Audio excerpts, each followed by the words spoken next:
তারেক রহমান আসলেই কবে দেশে ফিরবেন এই তথ্য জানেন না বিএনপির কোনো নেতা। বিএনপি চেয়ারপারসন খালেদা জিয়ার শারীরিক অবস্থাও উদ্বেগের। এর মধ্যে মনোনয়ন নিয়ে তীব্র ক্ষোভ আর কোন্দল দেখা দিয়েছে তৃণমূল নেতাকর্মীদের মাঝে।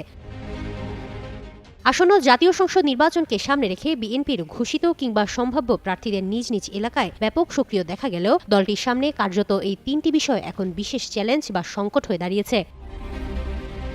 দলের বিভিন্ন পর্যায়ে কথা বলে যে ধারণা পাওয়া যাচ্ছে তা হল তারেক রহমানের দেশে ফেরার তারিখ এখনও ঠিক না হওয়া, খালেদা জিয়ার অসুস্থতা ও দলীয় মনোনয়নকে ঘিরে বিরোধকন্দল বেড়ে যাওয়া নিয়ে এক ধরনের উদ্বেগ তৈরি হয়েছে দলের সব স্তরেই।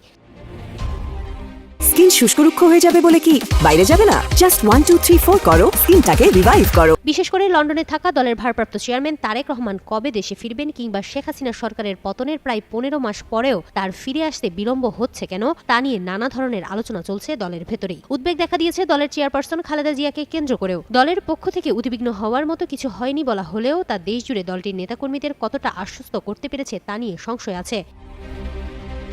অন্যদিকে নির্বাচনকে সামনে রেখে বহু নির্বাচনী এলাকায় অভ্যন্তরীণ দ্বন্দ্ব বেড়েই চলেছে, যা সামাল দিতে কেন্দ্রীয় নেতৃত্বকে হিমশিম খেতে হচ্ছে। বিরোধ তৈরি হচ্ছে সমমনা দলগুলোর জন্য খালি রাখা আসন নিয়েও।